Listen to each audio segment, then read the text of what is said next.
அன்பானவர்களே, அன்பு வணக்கங்கள். உங்களுக்கும் உங்களுடைய குடும்ப அங்கத்தினர்கள் அனைவரும் நல்ல உடல் நலத்தோடு, நல்ல மனநலத்தோடு, வாழ்க்கை வளத்தோடு, நீண்ட ஆயுளோடு, நிறைந்த மெய்ஞானத்தோடு வாழ எல்லாம் வல்ல இறை பேராற்றல் அருள் புரிய வேண்டும் என உங்களுக்காக நாள்தோறும் பிரார்த்தனை செய்கிறேன். இந்த சேனலை புதிதாக பார்ப்பவர்களாக இருந்தால் முதலில் இந்த சேனலை சப்ஸ்கிரைப் செய்து எனக்கு ஆதரவையும் ஊக்கத்தையும் உற்சாகத்தையும் தாருங்கள். பித்ரு தோஷம் என்றால் என்ன என்று பலர் கேள்வி கேட்கிறார்கள்.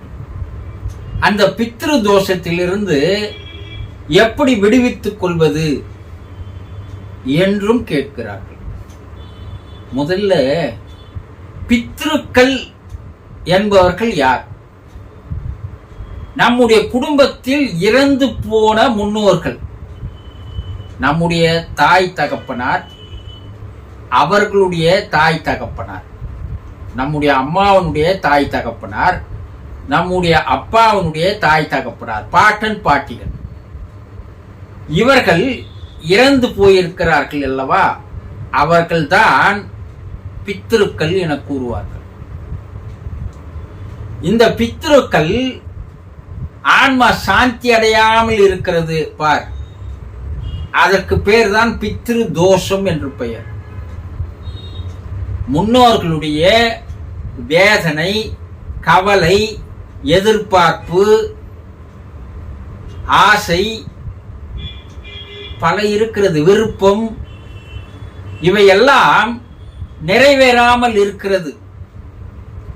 அதனுடைய பாதிப்பு அதுதான் தோஷம்.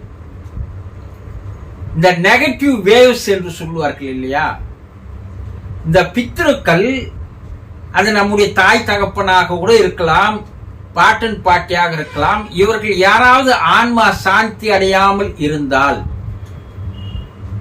அவர்களிடம் வருகின்ற அந்த எண்ண அலைகள், மன அலைகள், அது நெகட்டிவ் வேவாக, அலைகளாக நம்மை சுற்றி சூழ்ந்து இருக்கும்.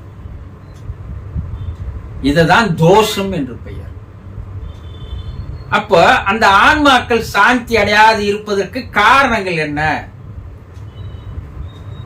ஆசைகள் இருக்கலாம், அன்பு இருக்கலாம், உங்கள் மீது பாசம் இருக்கலாம், சில ஏக்கங்கள் இருக்கலாம், சில கோபங்கள் இருக்கலாம், சில வருத்தங்கள் இருக்கலாம், சில ஏமாற்றங்கள் இருக்கலாம், சில கவலைகள் இருக்கலாம், சில எதிர்பாராத நிகழ்வுகள் இருக்கலாம், வெறுப்புகள் கூட இருக்கலாம்.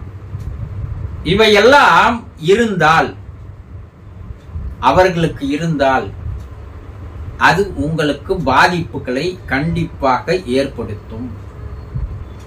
அந்த பாதிப்புகள் ஏன் வருகிறதுன்னா, நீங்க அவர்களை மறந்து விட்டீர்கள், நன்றி செய்யவில்லை, அவர்களை வழிபாடு செய்யவில்லை, அவர்களுக்கு வேண்டிய சடங்குகள் செய்யவில்லை, அவர்களுக்கு வேண்டிய காரியங்கள் செய்யவில்லை, அவர்களுக்கு தர்ப்பணமோ திதியோ தரவில்லை, அவர்களை நினைத்து படையல் போடுவதில்லை. இதெல்லாம் நீங்கள் செய்ய தவறினால் அது அவர்களுக்கு கோபமாக, வருத்தமாக மாறுகிறது.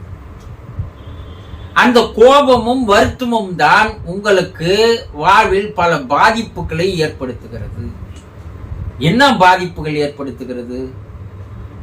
நல்ல காரியங்கள் நடக்காத போகலாம். அது படிப்பாக இருக்கலாம், வேலையாக இருக்கலாம், திருமணங்களாக இருக்கலாம். இதெல்லாம் நடக்காமல் தடைகள் ஏற்படலாம்.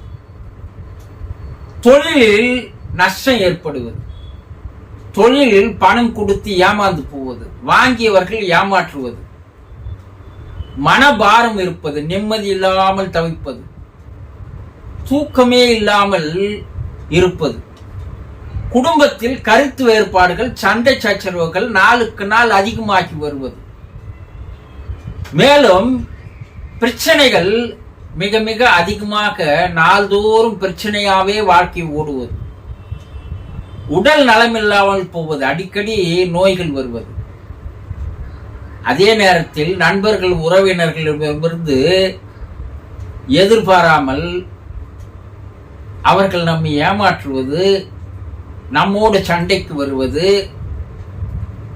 இதெல்லாம் கூட நடக்கும். மேலும் பல்வேறு சூழ்நிலைகள் நம்மளை பாதிக்க செய்யும். இவையெல்லாம் ஏன் நடக்கிறது என்றால், அவர்களுடைய வருத்தங்களும் கோபங்களும் ஏமாற்றங்களும் தான் இவையெல்லாம் குடும்பத்தில் உருவாக்குகிறது. அப்போ அந்த ஆன்மா சாந்தி அடையவில்லை. நம்முடைய முன்னோர்களுடைய ஆன்மா, நம்முடைய தாய் தந்தையருடைய ஆன்மா, நம்முடைய சகோதர சகோதரிகள் ஆன்மா, பிள்ளைகள் இறந்து போயிருக்கலாம், பிள்ளைகளுடைய ஆன்மா, பாட்டன் பாட்டியினுடைய ஆன்மா, இந்த ஆன்மா சாந்தி அடையாமல் இருப்பதற்கு தான் பித்திருக்கள் முன்னோர்களுடைய பாதிப்பு என்று சொல்லுவார்கள். வேற ஒண்ணும் இல்லை. இந்த பித்திரு தோஷத்துக்காக நீங்க வேற யார்கிட்ட போய் கேட்டீங்கன்னா, இந்த பரிகாரங்கள் பண்ணுங்க, அந்த பரிகாரங்கள் பண்ணுங்க, இதை செய்யுங்க, அதை செய்யுங்க, இதை பண்ணுங்க, வழிபாடுகள் பண்ணுவாங்க, இதிலெல்லாம் அது 100% நிறைவேறாது. அந்த பாதிப்புகளிலிருந்து உங்களால் வெளிவர முடியாது. அதற்கு 2 வழிகள் தான். ஒன்று, தியானத்தின் மூலமாக அந்த பாதிப்புகளிலிருந்து வெளிவரலாம். அந்த தியானத்தை தான் நான் பல ஆண்டுகளாக கற்றுத் தருகிறேன். பித்ரு தோஷ தியானம் என்று பெயர். அந்த தியானம் கற்றுக்கொண்டால், அந்த தியானம் நீங்கள் செய்ய செய்ய அந்த ஆன்மாவானது சாந்தி அடைவதற்குண்டான வாய்ப்புகள் 100% இருக்கிறது. இது கற்று போய் செய்தவர்கள் பல பேர் பல பலன்களை கூறுகிறார்கள். 2வது, பிரார்த்தனைகள் செய்வது. அந்த பிரார்த்தனையைத்தான் நான் உங்களுக்கு 21 நாட்களுக்கு ஒவ்வொரு பௌர்ணமி அன்றும் ஆரம்பித்து 21 நாட்கள் தொடர்ச்சியாக பிரம்ம முகூர்த்த வேளையில் காலையில் 4 to 6, மாலை 6 to 8, 21 நாட்களுக்கு உங்கள் வீட்டில் இறந்து போனவர்களுடைய ஆன்மா சாந்தி அடைவதற்காக, அந்த பித்ரு தோஷத்திலிருந்து வெளிவருவதற்காக பிரார்த்தனை நிகழ்வு, தொடர் பிரார்த்தனை நிகழ்வு நடைபெறுகிறது. இப்போது ஒரு நிகழ்வு நடைபெற்று கொண்டிருக்கிறது.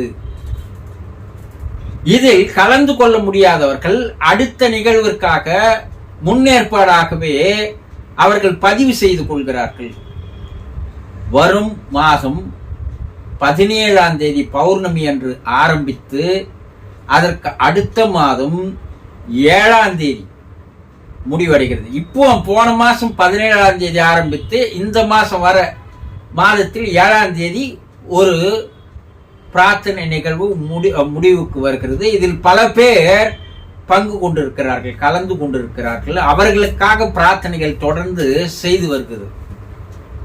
விருப்பம் இருந்தால் வருகின்ற 17 to அடுத்த 7ஆம் மாதம் 21 நாட்கள் தொடர்ந்து நடைபெறுகின்ற அந்த பிரார்த்தனையில் பங்கு கொள்வது எப்படி, உங்களுடைய குடும்பத்தில் இறந்து போனவர்கள் ஆன்மா சாந்தி அடைவது எப்படி, அதற்கு நாங்கள் என்ன செய்ய வேண்டும் என்று விருப்பம் இருந்தால் தொலைபேசியில் தொடர்பு கொண்டு விவரங்களை கேட்டறிந்து அதில் பங்கு கொள்ளுங்கள். அந்த ஆன்மா சாந்தி அடைந்தால் நீங்கள் பித்ரு தோஷத்திலிருந்து வெளிவரலாம். பின்பு உங்களுடைய குடும்பத்தில் எந்த விதமான தீய செயல்கள், கெடுதல்கள், பாதிப்புகள், விளைவுகள் இல்லாமல் நீங்கள் பாதுகாக்கப்படுகிறீர்கள். புரிந்து கொண்டீர்களா? சந்தோஷம்.